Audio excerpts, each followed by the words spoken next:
Hi everyone, Raquel here from Scrap Cozy. In today's video, I'm going to show you how to create this tag binder using my new book, Art Journal Volume 3, which is available in Amazon. But before starting with today's video, I'd like to know your thoughts. I've used this project for a little experiment that will end in a giveaway. I've edited this project in 3 different video formats, and I'd like to know which one is your favorite and why. The detail how-to video with all the details, products, tips and things that happened at the end video.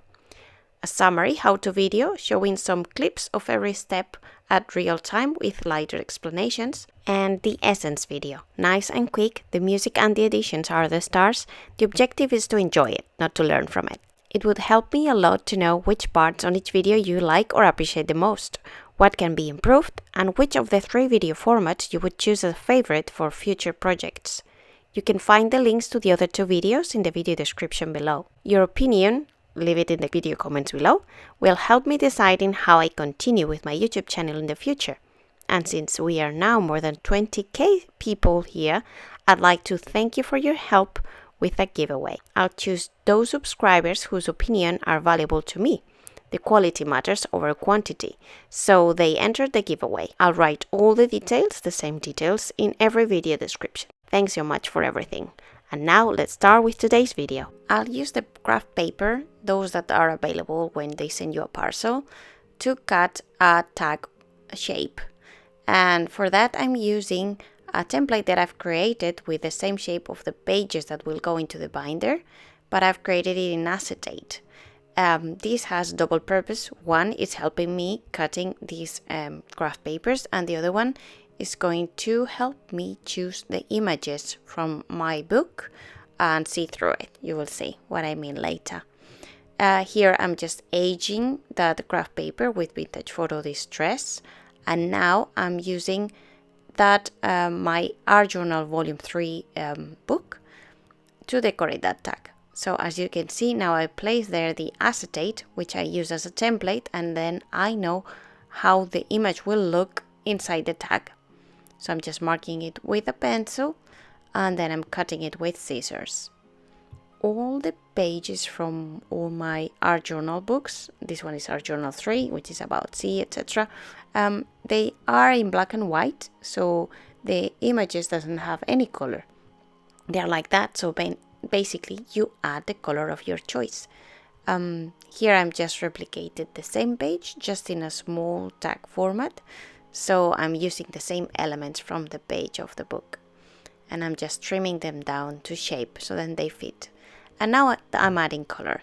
First I'm using the Distress ink, again the Vintage Photo, to add some vintage vibe to all the pieces. And then I'll use a paper artsy product called Matte Tint. This is a matte varnish with color, and it's perfect to work with this type of images where you don't want to cover what is there. Because if you use paint, basically, if it's opaque, it will cover everything. But with this product, you will be able to see through. So I'm adding the green now, and then I've added also the blue. So I use the blue is Shark, the yellow is called Glow, and the green one that I'm using now it's Fern. This is the first collection of matte tints that was released, but something new is coming up next week. Now we're using Just Walnut, which is another product by Paper Artsy. These are walnut crystals. When you dissolve them with water or a water-based medium, it turns brown, and then you can use it for different things. And what I'm using it here for is to add some splashes onto my craft paper. Now I'm mounting the title, Voyages and Travels, on top of brown cardstock, so then these stand out much better. Now with the brush, Pitt brush pen, well, it's basically a brown pen, I'm just adding some shadow by marking the contour. I'm reopening the hole, and then the tag would end here. But the thing is that the craft paper is really soft and fragile, so I decided to not end the project here and turn it into a binder. So I'm cutting some gray cardstock. Well, it's the gray board cardstock, I don't know how you call it, but it's like the cereal box, but just in a very thicker version. This is like 2 millimeters or something.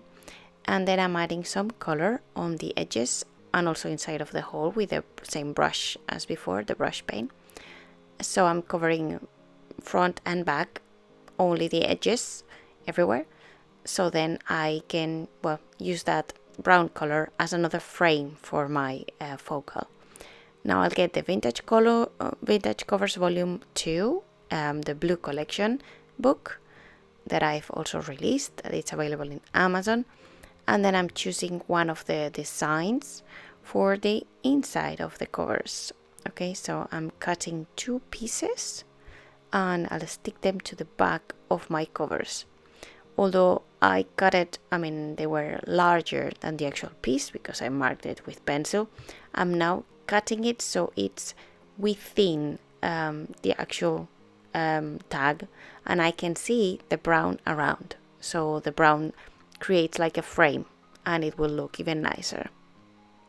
I'm opening that hole and then I'm cutting a second one because the binder is going to have 2 covers and I want both of them to have the same finish in the inside. And now I'm going to mount the first one, which is the main cover. So I'm just sticking it with glue. I'm using Stamperia glue, craft glue, which is really good and it dries really quickly. Now I'm going to select the page for the back and I'm using the template to see where to cut and where to mark it. And again, I'm trimming it down so then it matches my tag. Then with the template, again, I'm using it to cut another piece of craft paper. And by turning it like that, the craft paper leaves, well, it's not perfectly cut and it adds more texture. And when I add the ink afterwards, it's going to turn out very nicely because it's gonna grab the ink in a different way than if I use scissors. And now I'm trimming the different pages. I'm cutting a top piece because the main piece doesn't arrive to the end. So one will be on top of the other. And I'm cutting part of the frame so then I can slide behind that other piece of paper that I was tearing by hand. I'm not going to cut the whole of it, but I'm going to make sure that I cut up until the middle because I want to put a lace in that place, okay? A lace will sneak through it. Now the top part, I'm trimming it down and then I'm aging everything again with Distress Ink Vintage Photo to add some color and more texture and volume to the different pieces. And because this ink reacts with water, I decided to splatter a little bit and remove some drops. And then I'm adding some just walnut again, so the walnut crystals, to create some splatters and some ink splashes around. Now I'm putting the lace that I was talking about in that space that I left in the frame, and I'll pull through it so then, well, I don't waste so much lace, right?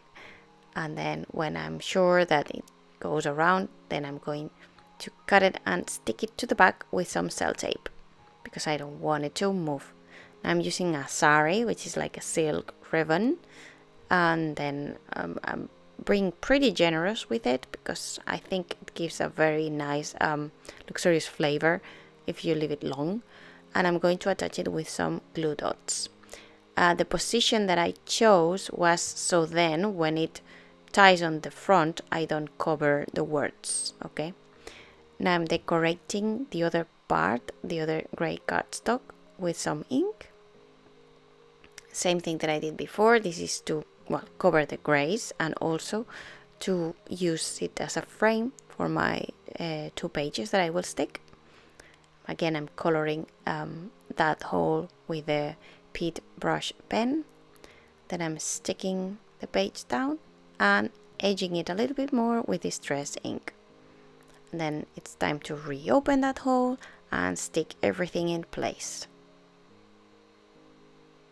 And basically that's it. Now I'm going to just add 1 page so then you know that this can be bound like this. And then I'm using a ring which I close and I decorate a little bit more with another piece of this silk ribbon on the top that was left over, and then this is the way that it will close. I just do a knot, a nice ribbon, and that's it. So with a bow it will close it. Now I'm just showing it to you how it looks. And the pages inside, I've added a few more which I will work on some of my future YouTube videos, and I'll show you what I've done with it.